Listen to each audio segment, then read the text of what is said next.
Firman-Nya. Ibu bapak, saudara-saudara sekalian, teristimewa keluarga besar Bapak almarhum Haji Adi Guna Sutowo. Ini sering saya dengar namanya Pak, luar biasa. Dan saya baca-baca, ini anak-anak mantu dan cucu. Ternyata ada yang dulu saya nonton filmnya 6 kali.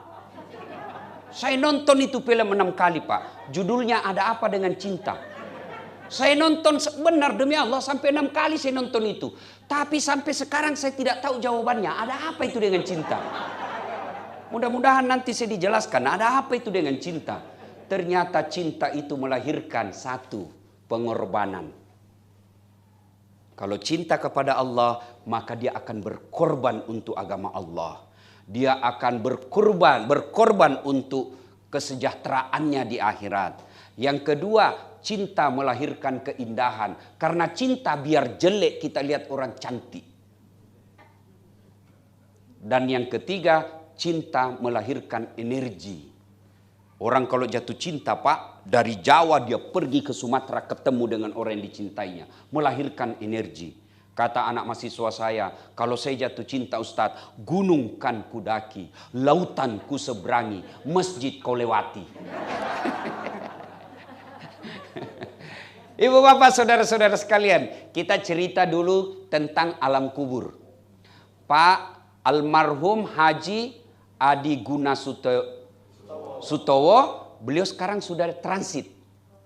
Ya, nenek kita, nabi-nabi kita sekarang transit. Belum sampai ke sorga. Nabi-nabi belum sampai ke sorga. Di mana transitnya? Namanya alam barzah. Alam kubur. Coba ibu bapak.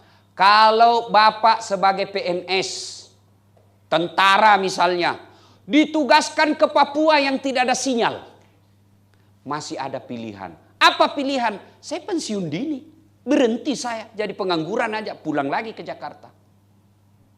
Bapak dagang ke Jawa, ke Solo misalnya, ternyata sampai di Solo tidak ada nyamannya, balik lagi ke Betawi, jadi pengangguran, tidak ada masalah. Bapak kirim ke Kalimantan bekerja, cari nafkah, ternyata sampai di Tarakan tidak ada nyamannya di sana, pulang lagi Bapak ke Jakarta, masih ada pilihan. Tapi demi Allah, kalau Bapak masuk di kubur, senang tidak senang, tinggal kau di situ. Tidak boleh lagi kau keluar. Jangan mentang-mentang Anda enak ternyata di kubur. Saya keluar lagi. Begitu Bapak Ibu keluar, lari semua penghuni rumah. Ayo. Nah, ternyata ketika Bapak Ibu mau masuk ke kubur, pernah lihat orang diantar ke kubur Bu? Almarhum kemarin diantarkan ikut tak? Ada berapa yang mengantarnya kata Nabi? 3. Orang yang makmur seperti almarhum ini, 3 yang ngantarnya. Apa yang mengantar 3 itu? 1, keluarga. Datang sama saudara, datang karib kerabat, datang orang yang pernah beliau bantu. Tapi demi Allah begitu masuk di kubur, apa ada yang mau masuk temani? Apa ada yang mau masuk temani?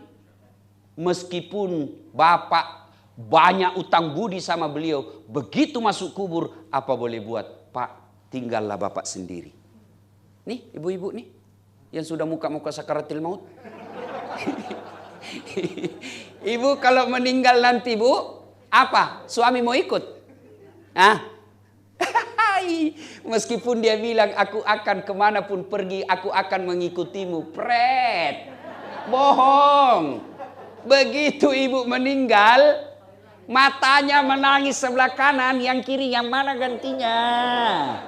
Beda ibu-ibu. Kalau ibu-ibu wafat suaminya, nangis sampai siap menjanda sampai akhir hayatnya. Tidak sedikit ibu-ibu wafat suaminya, pingsan istrinya. Iya toh? Tapi saya belum pernah melihat ada bapak-bapak yang pingsan karena meninggal istrinya. Tidak ada Pak. Paling dia berduka 3 bulan, setelah itu cari lagi men. Ya saya juga ditanya istri saya, mamanya cek di rumah. Ustadz, jadi kalau saya meninggal nanti, Ustadz kawin lagi? Ya iyalah.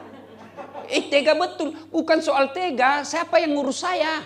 Kamu ngurus amalmu sekarang dia kubur. Tidak ada lagi kata cemburu. Jangan ibu pikir langsung bangun dia cakar-cakar naik. Oh enggak bu, ditumbuh lagi sudah kalau mau ibu keluar. Nah, yang kedua yang mengantar kita ke alam kubur setelah karib keluarga, apa? Harta. Keluar semua mobil. Keluar semua kita punya kekayaan, motor, mobil, ngantar semua. Begitu masuk di Kalibata, mobil tidak masuk. Jangankan mobil, kaos kaki aja tidak boleh kita pakai. Apa yang kita bawa? Kain kafan. Tahu kan ibu-ibu kain kafan? Kain paling murah. Mana ada orang wafat, orang kaya dikasih pakai kain sutra? Enggak, kain kafan. Apa parfumnya? Bulgari? Bukan. Angelman? Bukan. Apa parfumnya? Kapur barus. Nih. Muka kita yang cantik-cantik nih. Sabunnya aja 3 macam. Lain untuk ketek, lain untuk baju, lain untuk wajah. Iya toh? Begitu ibu meninggal, cacing punya urusan itu pipimu yang mulus. Jangankan masuk kubur, masih hidup aja orang jijik dengar kita. Coba lihat kalau orang meninggal.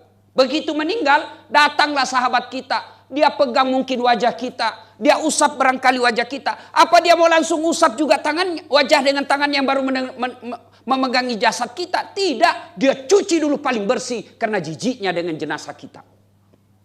Nah, apa yang kita mau banggakan? Mati bu, tidak bawa harta. Jangan mentang-mentang dia kaya. Masukin deh PCD bapak di dalam supaya dia bisa online. Pret. Tidak bisa lagi. Harta ditinggal. Nih rumah beliau. Dari tadi saya lihat-lihat besar betul. Untung istri saya tidak minta dibikinkan rumah kayak begini. Kalau istri saya minta kayak begini. Ya kan ibu-ibu kan biasa begitu. Pak ganti gorden. Pak ganti tempat tidur. Ganti lemari. Ya boleh sekalian saya ganti kau. 3 yang mengantar. Apa itu? Amal. Inilah yang mengantar kita. Amal kebaikan, amal keburukan.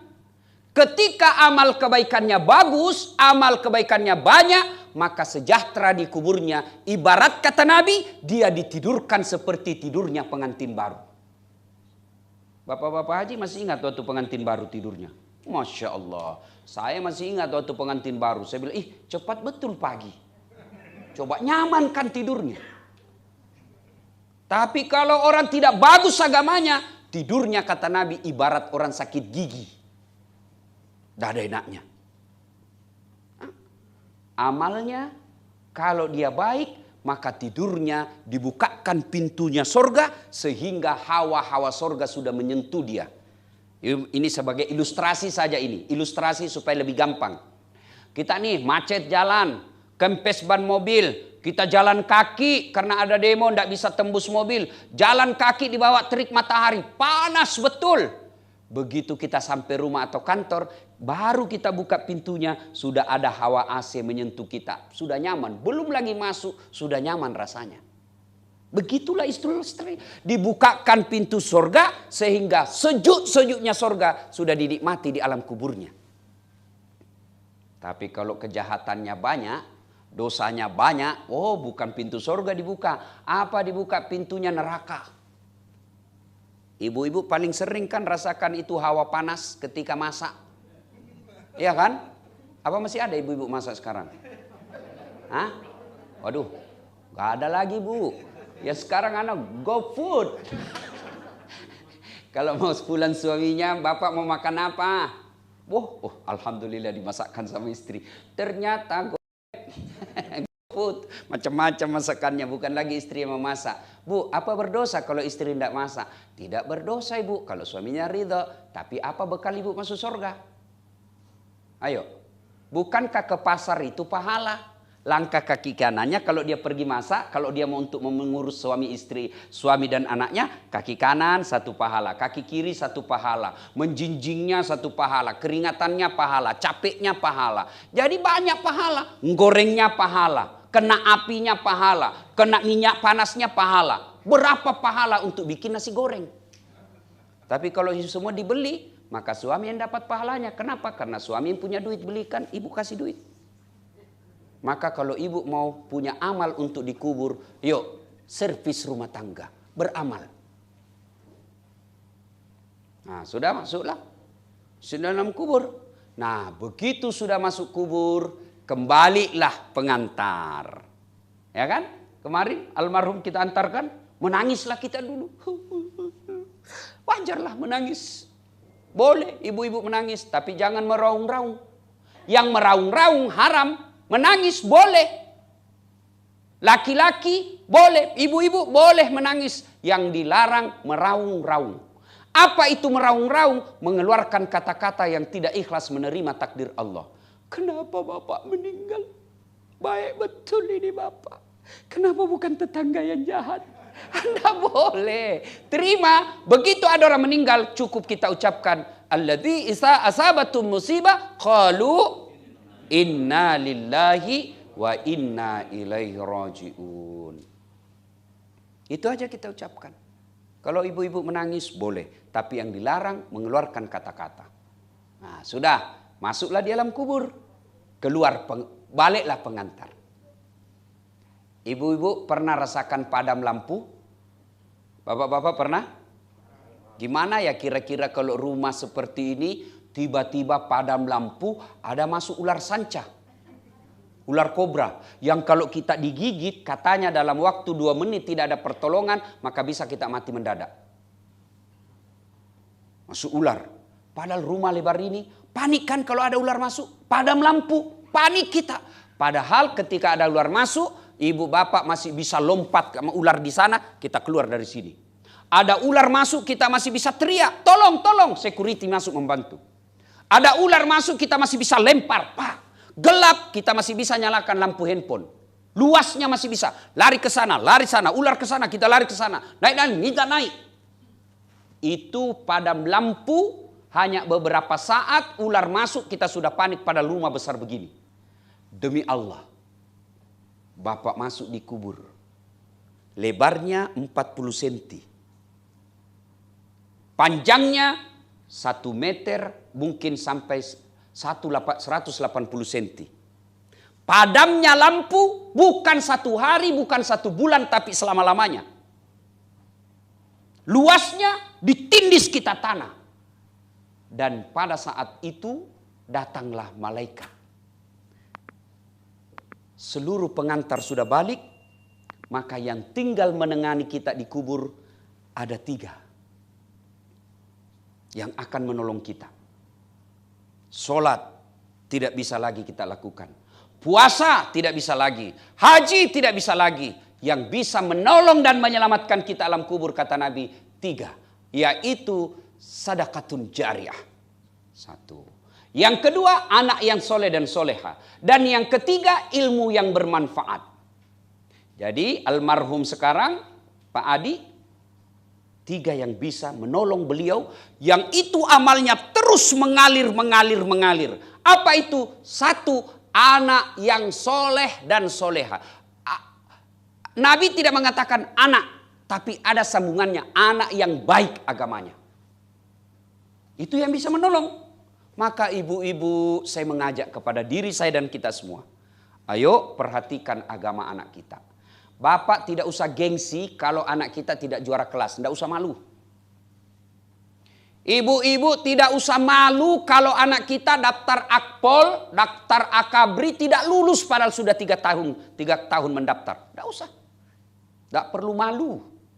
Ibu bapak tidak usah malu kalau anak kita sudah S2 tidak kerja. Tidak usah malu. Yang bapak ibu malu kalau anak kita sudah balik tapi tidak tahu ngaji. Tidak pernah kita dapat sholat jamaah. Tidak pernah kita dengar dia ikuti taklim. Ibu baru malu. Dia keluar bukan mahramnya. Ibu malu. Sebab demi Allah begitu ibu masuk kubur, inilah yang kita harapkan, doakan kita. Maka didik anak. Kita biasa bangga kalau anak kita sekolah ke luar negeri. S1 Australia, S2 London. S3 New York. Tahu New York Ibu? Bekasi lurus sedikit belok kanan. Bangga betul. Enak anaknya itu Ustaz, hebat. Apa hebatnya Pak? Masih SD lancar betul bahasa Inggris. Apa hebatnya? Banyak yang begitu Pak. Masa banyak Ustaz? Coba ibu-ibu ke Inggris. Anak-anak di sana Pak, demi Allah belum sekolah lancar bahasa Inggris. Apa hebatnya? Lancar dia bahasa Korea. Di Korea Pak, anak-anak sampai pensiun, sampai pikun dia hebat bahasa Korea. Apa hebatnya? Banyak yang begitu. Memangnya ibu bapak kalau wafat, anak akan berdoa pakai bahasa Inggris. Karena dia alumni Inggris, dia pakai berdoa bahasa Inggris. Oh my God, please help me, my mother prayed. Enggak kan? Dia pasti berdoa, ya Allah, ampuni dosa orang tuaku, terima amalnya, lipat gandakan segala kebaikannya, lapangkan alam kuburnya. Itu yang kita harap. Alangkah bahagianya kita ketika di alam kubur, setiap 5 waktu anak kita di sujud terakhir. Dan itu tempat semulia-mulia berdoa. Anak kita berdoa, Allahumma gfirli wali walidayya warhamhuma kama rabbayani shaghira. Demi Allah, menurut kitab Tanbihul Ghafilin, makna kitab itu peringatan bagi yang lupa. Ini almarhum ada melihat kita. Ada beliau melihat kita. Kenapa ada tradisi Indonesia malam pertama, malam ketiga, malam ketujuh, malam 40, malam 100?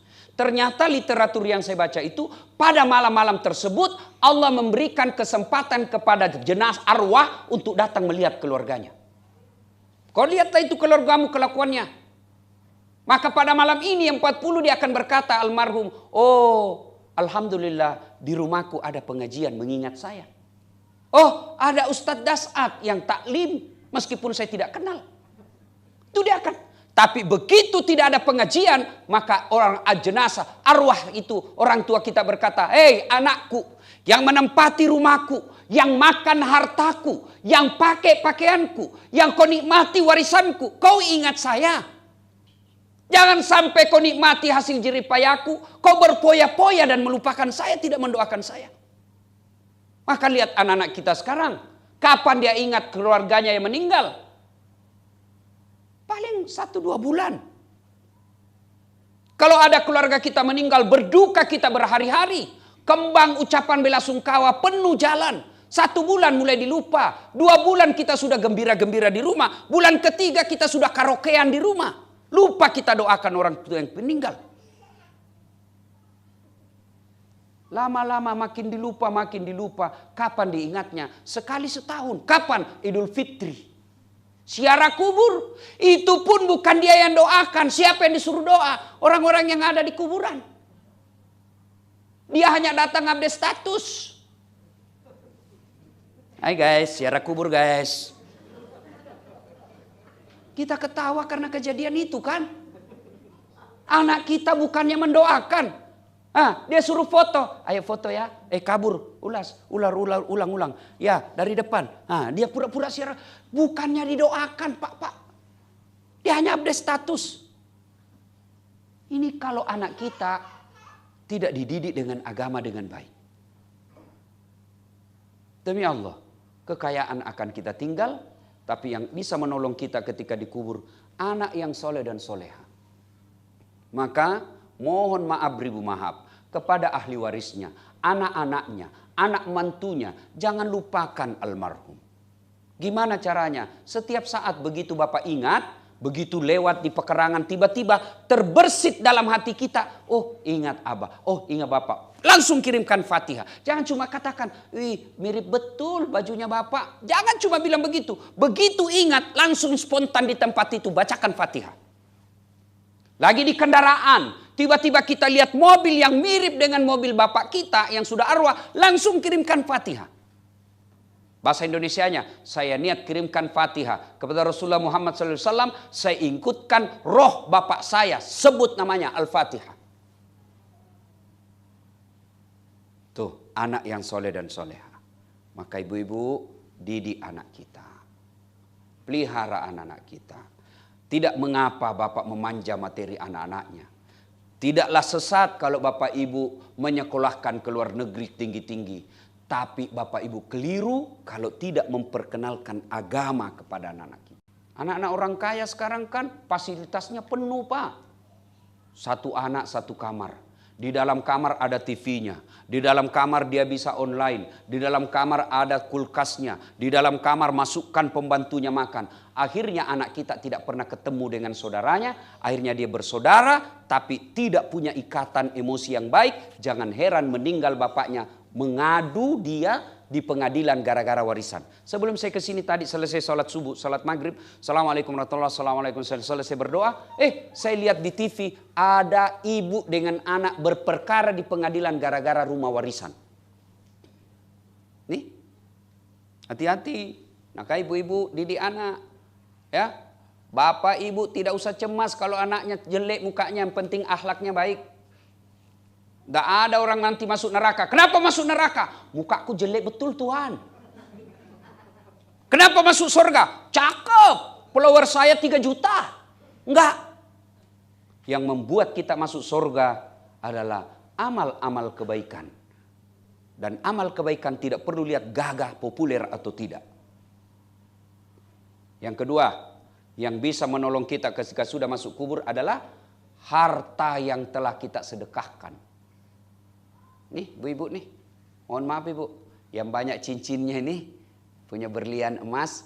Kira-kira kalau ibu wafat siapa yang pakai itu, Bu? Anak? Bukan, istri kedua. Pasti kawin lagi bapaknya tuh. Dikasih. Iya tuh. Maka ibu-ibu daripada dipakai istri kedua, mending sedekahkan sekarang. Serius, apalagi yang sudah 60 tahun ke atas. Daripada dinikmati istri muda, mending kirim sekarang. Jangan berharap nanti dikirimkan anak. Jangan, lebih sekarang. Iya kalau anak kita baik. Ya anak kita baik, tapi dia takut sama istrinya. Ada kan kejadian begitu.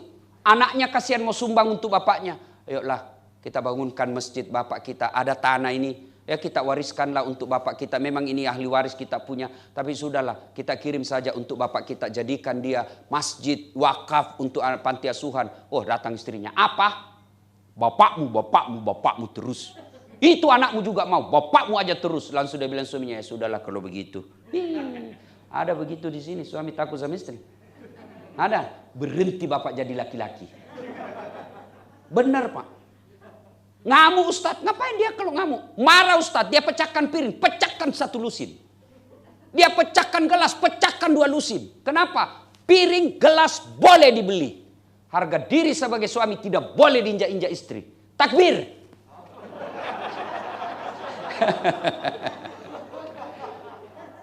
Jadi Ustadz tidak takut sama istri. Saya tidak takut sama istri saya Pak. Cuma istri saya lebih berani. Ayo. Sedekah. Itu sedekah. Saya juga tidak setuju kalau dikatakan tidak usah cari duit banyak-banyak, tidak dibawa mati. Itu paham dahulu kala. Kalau saya cari uang banyak-banyak, bawa mati. Gimana caranya? Transfer sebelum wafat. Alangkah bahagianya almarhum di dunia punya rumah mewah seperti ini. Punya kendaraan mewah beberapa unit. Dan di akhirat pun di kuburnya dinikmati itu semua. Alangkah sialnya kita. Dari pagi sampai sore, bahkan sampai malam kurang istirahat. Cari duit. Begitu kita meninggal, kita dikubur tersiksa karena tidak punya perhiasan kita untuk dinikmati dikubur. Na'udzubillah. Bersedekahlah. Dan demi Allah, tidak ada orang bangkrut gara-gara sedekah. Saya mau bersedekah Ustadz. Sedekah ibu tidak selamanya materi. Sedekah tidak selamanya duit. Sedekah sesuai dengan kemampuan dan keahlian kita. Saudara-saudaraku, para selebgram, para YouTuber, sedekahlah dengan apa followermu itu. Jangan bikin konten yang menyesatkan anak bangsa. Biar buka undangan, di-share-kan juga. Untuk apa semua itu? Oke lah, bikinlah konten-konten dalam sehari 5 yang kau post. 5 yang kau sebarkan. Jadikanlah 1 sebarmu itu untuk kehidupan akhiratmu. Sebarkan itu 2 juta, 5 juta, 7 juta kau punya pengikut. Bayangkan kalau kau sebarkan 1 konten dakwah. 10.000 saja yang paham dengan itu dan diamalkan. Itulah sedekahmu. Itu apa sedekah? Untuk apa posting-posting yang tidak ada faedah untuk kehidupan akhirat kita? Dan demi Allah, semua postingan-postingan yang berhalangan dengan agama, maka kita akan tanggung jawab dunia sampai akhirat. Itu agak berat. Ketika kita tobat masih beredar itu yang tidak beres, maka selama itu dapat kiriman dosa. Nah, ibu bapak, saudara-saudara sekalian, sedekah. Yang ketiga, yang bisa menolong kita ketika dalam kubur, ilmu yang bermanfaat. Maka ibu-ibu kalau dapat video-video pendek ceramah, sebarkan. Orang mau amalkan atau tidak, orang balas kita katakan, so alim loh. Tidak ada urusan, yang penting sebarkan aja. Ilmu yang bermanfaat itu adalah yang akan menolong kita dalam kubur. Nah, sudah dalam kubur, ternyata ada mereka yang menyesal setelah masuk di alam kubur. Siapa mereka yang menyesal? Satu, al-mutakhawilu bis shalah, yang menganggap enteng solat. Demi Allah ibu, biar ibu haji 2 kali. Umroh sekali setahun pergi umroh. Bahkan orang temannya pun dia umrohkan. Ramadan tidak ada lepas puasanya. Selesai Ramadan pun dia kadang puasa Syawal. Tapi tidak sholat, tidak ada semua gunanya. Saya kadang-kala lihat heran. Ada ibu-ibu bapak puasanya lengkap pak. Tidak ada lepas puasanya. Tapi tidak sholat. Tidak ada gunanya itu. Bangun masjid 1 unit tapi tidak sholat, tidak ada gunanya. Ketika masuk di kubur, inilah orang pertama menyesal. Mereka yang menganggap enteng sholat. Kenapa? Karena yang pertama kali diperiksa nanti sholat. Seluruh pengantar balik, maka datanglah malaikat pencatat penanya di alam kubur. Pertama ditanya, Marabuka, siapa Tuhanmu? Kalau bapak ibu bagus sholatnya, sholat akan menjawab, Allahu Akbar. Wah, malaikat geleng kepala, wih. Hebat ini. Barusan saya dapat. Ditanya lagi, man nabiyuka? Siapa nabimu? Salat kita menjawab lagi, asyhadu alla ilaha illallah wa asyhadu anna Muhammadar Rasulullah. Mungkar tambah heran. Wih, tambah hebat ini orang ini. Kir. Nakir. Kau maju Nakir. Kau yang lanjutkan. Kan ada 5 pertanyaan itu. Kata Nakir, sedangkan kau mundur mungkar. Saya ini cuma wakil. Sudahlah. Malaikat Mungkar Nakir naik melapor ke aras Allah. Ya Allah, ada hambamu wafat. Saya tanya, Marabuka? Dia jawab, Allahu Akbar. Allah berfirman, oh Mungkar Nakir, itu bukan dia yang jawab. Bukan Das'at yang jawab itu. Siapa yang jawab? Solatnya. Karena dia baik solatnya, tidurkan dia untuk menunggu hari kiamat. Seperti nikmatnya tidur pengantin baru. Semua aman. Itu kalau solat beres. Tapi kalau tidak beres solatnya, datang malaikat, dia bawa itu godamnya pak, palu-palunya. Itu ada kitab saya baca, itu godamnya, palu-palunya Mungkar Nakir pak, 7 kali beratnya dunia dan isinya baru sama. Datang malaikat, dia bilang sudah lama saya tunggu kau. Kaulah yang paling banyak ceramahnya, ceritanya kalau Ustaz Das'at ceramah. Begitu ditanya, Marabuka, siapa Tuhanmu? Kaget, tunggu dulu, orang baru datang. Ini malaikat aja dia mau debat pak. Ini bahasa Indonesia yang suka berdebat pak. Ya coba, ini bahasa Indonesia kan paling susah diurus. Waktu ada vaksin dulu, waktu awal-awal COVID, kan netizen geria, mana vaksin? Habis duit 600 sampai 700 triliun. Mana vaksin? Mana vaksin? Begitu datang vaksin, apalagi dia bilang, ini tidak asli. Ini palsu, dibuktikan sama BP POM, ini asli. Dia bilang lagi, tidak halal. Sudah dibuktikan sama MUI, ini halal. Dia bilang, Jokowi dulu dong yang disuntik. Sudah disuntik Jokowi, dia bilang lagi, tidak masuk jarumnya. Sudah masuk jarumnya, dia bilang, pasti vitamin C. Sudah lagi kita vaksin, dia tempel-tempel lagi. Aduh bingung saya lihat ini. Apa maumu ini semua? Suka sekali berdebat. Maka di kubur pun malaikat dia mau debat. Auzubillah min dzalik. Ibu-ibu, sholat. Tolong debat saya. Yang malas sholat. Tolong. Apa alasannya bapak tidak sholat? Tolong, saya jelas. Saya kasih alasan. Kasih saya alasan. Ibu-ibu yang malas sholat. Apa? Coba ngomong. Apa alasan? Kalau puasa ada alasan. Kenapa? Saya tidak bisa lapar Ustaz. Saya kena penyakit mah. Boleh ganti fidyah. Saya mau haji Ustaz. Tapi tidak ada duit. Boleh bapak, tidak ada masalah. Bapak tidak usah haji. Apa lagi? Ayo. Zakat. Boleh bapak tidak zakat kalau bapak tidak mampu. Kecuali zakat fitrah. Semua yang berjiwa hidup harus zakatnya. Zakat fitrah namanya. Itu pun cuma berapa? 24 ribu. Bapak. Kalau bapak sholat apa alasan? Coba ngomong. Ini ibu-ibu yang biasa, bapak-bapak yang malas sholat. Tolong, apa alasannya Pak? Ayo jelaskan ke saya. Kita debat. Ayo. Ustadz, saya tidak bisa kena air. Allah kasih dispensasi, yutayamum. Ayo, saya tidak bisa kena air Ustadz. Demam saya kalau tayamum. Dan tayamum paling gampang. Cuma ada pernah saya lihat di pesawat Pak, saya baku samping. Dia tayamum Pak. Kemudian caranya dia tayamum, dia tempel itu tangannya.